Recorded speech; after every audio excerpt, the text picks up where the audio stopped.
Hello, I hope you're having a fantastic day. Today we're going to be continuing on the envelope junk journal that we've been making. This is the one that I showed you that was the starting one, and it has the replaceable inside journal pages right here.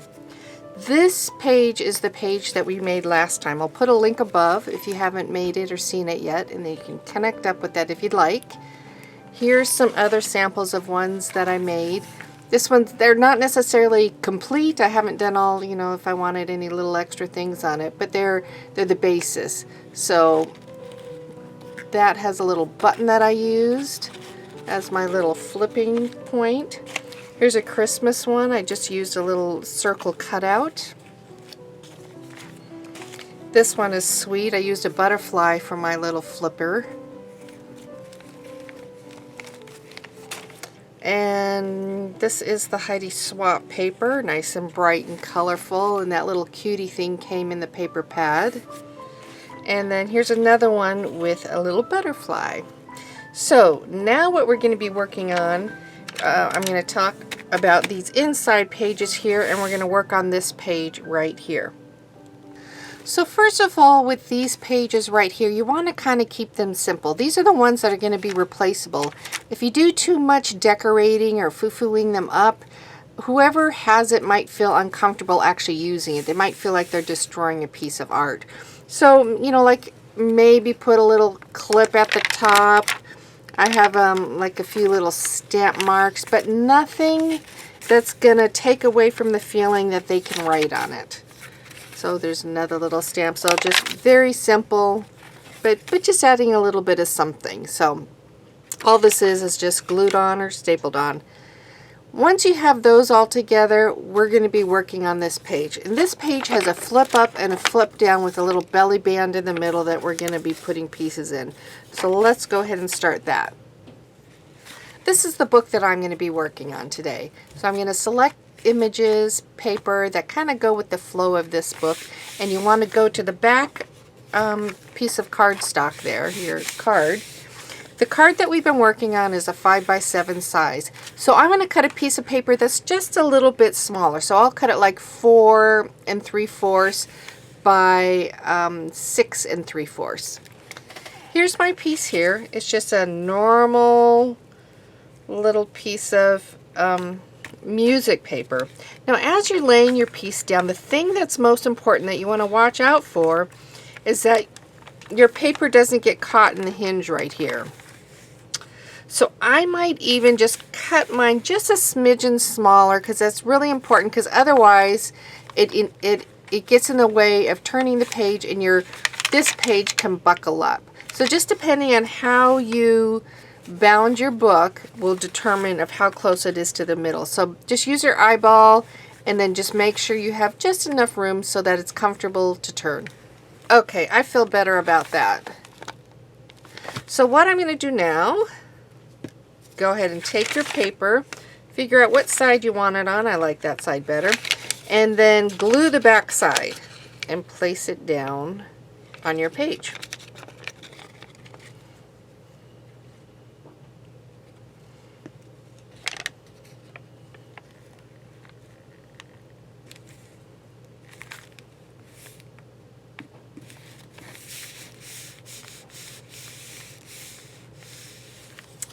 Alright, to be honest, as I laid this down, I didn't cut it. I could have cut it smaller so that it had a bigger lip right there. This actually looks good because it's going the full length, but I could have done that if I wanted to. So just keep that in mind as you're cutting yours too. Now what you want to do, if you're using the kit, you would cut out these pieces right here. They're all ready to go. If not, you're going to want to cut out something that it's just in the range. You can use it as wide or as narrow as you want. This one here is 3.5 inches. I'm going to use this image. This also came in the kit, but you can use any piece of paper. And this one happens to be 3 inches by 4 inches. And then for the bottom, you want to cut out a piece as well that matches your top piece. Since I'm using a 3-inch piece at top, I'm going to cut the bottom one so that it's 3 inches wide as well. As far as how tall of a piece you want to make sure that the paper that's going underneath has enough going up so that this top one can cover it. So depending on what piece that you pick, like if you have a piece that has a certain length, that'll determine how tall you want it. So mine right here, I have it at, it looks like it's about 3 1/4.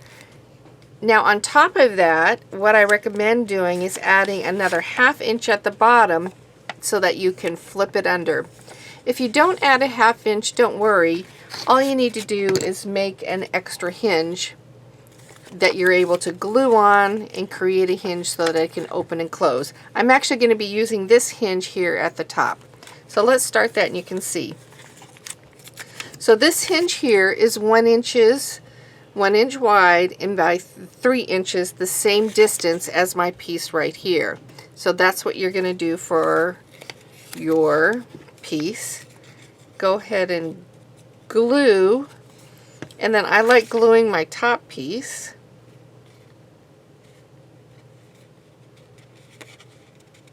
Right up to the edge, and go ahead and fold it so you can see where that's going to go.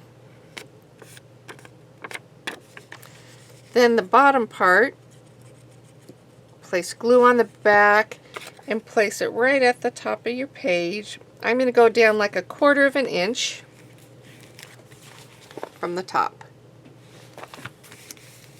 Now I matched this up on the bottom. This already has my little flip. If not, I'm just going to make one just like I did the top one. Go ahead and place your glue, line it up, and then find the bottom of your page, and I'm going about the same distance that I went from the top of my page. I like sometimes to put something that has a little bit of weight right here. This is just a little rosette that I made out of crepe paper, actually, the little party paper. So I want a little bit of lace and cheesecloth right behind it just to add a little bit more to it, and then I'm going to glue that down.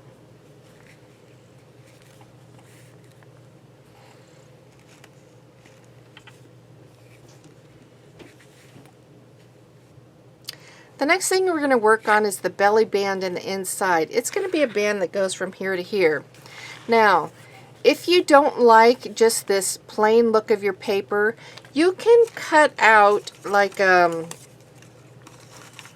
you can cut out some lace with one of your punches and then just put a trim right there. It just kind of dulls it up a little bit.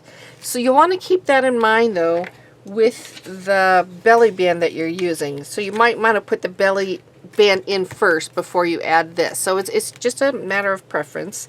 Either way is good. So I want the belly band to fit somewhere in between these two spots, in between my two seams from where this flips. A little bit shorter because once again we want to be aware of the hinges that open and close. So my distance here is almost 3 3/4, but I cut, excuse me, 6 3/4, but I cut mine at 5 3/4, so I cut mine actually an inch smaller than that. So you want your belly band, if you can, to be about at least an inch wide. This one's bigger though, it's 2 inches wide. I chose to go to a bigger size because the paper fit really well to that, and so I don't mind it at all. I'm gonna put glue on both ends, find the middle here, and lay it down. It's nice if you have some pieces of paper you can put underneath, because that just gives it a little bit of lift so that later on when you want to put your cards underneath, it's not just so tight that it's difficult to put your cards underneath. Now I want to work on these little lace pieces. I'm going to use this one. And I'm going to just use some scrap piece of my coffee dyed paper.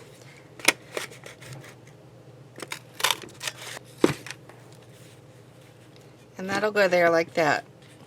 So now I want to close it just to make sure it's not sticking out on the side.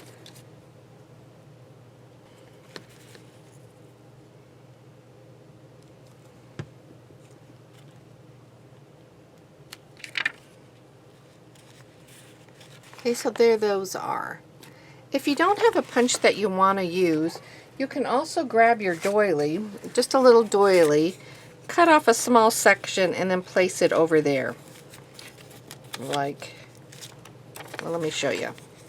So just trim a section that will cover over it and then place it here. If you don't mind the lace going over the edges there, it's no big deal. Let me show you another one that I made. So on this Christmas one right here, I don't know if you can see, I actually used a doily behind it. And I didn't mind it sticking out. I just placed another one right in the middle here as well. So the doily's covering up that hinge. And then it just creates the pattern all the way through. I liked it. Alright. So now what I want to do is find some papers that I like in here. Also, I should look and say if I like this just being plain. I actually would like a little bit more roughen up with it. So I'm just going to take my ink, and really I should have done it before I laid it down. It would have been a little bit easier, but you know what? It's not a problem.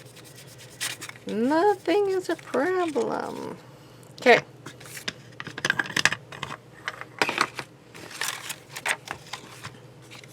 Back to this. I want some paper to go in the inside. I like this little paper, so I'm going to place that behind it. I like the look that it creates. Going along with this, you know, I actually like a little lace right up here at the top, so I'm going to go ahead and do that as well.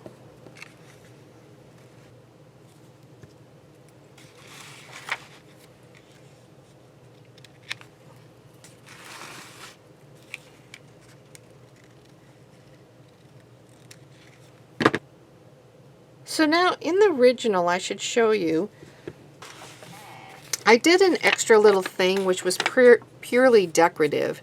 I put this wrapped around it and I made a little pocket out of it.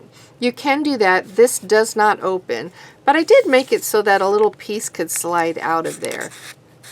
So if you want to create that, you can do that. I like the look of this just by itself and I don't want to take away. But if you want to add a little element, if yours is just a piece like this, I would highly recommend it. All right, there we go. So let's see what we have here. I want to make sure my fold goes nicely. So we've got these elements completed, and now we can move on next time to the back side of the page. Let me show you what we'll be making. We'll be making a little side pocket with another ruffle. Okay, so that's what we'll be doing. I hope you enjoyed this part of the project, and we are almost done with the book. Just a few more little pages, and then after that we'll be making the outside of the cover. So I hope you have a great day. I look forward to seeing you next time. Talk to you later. Bye.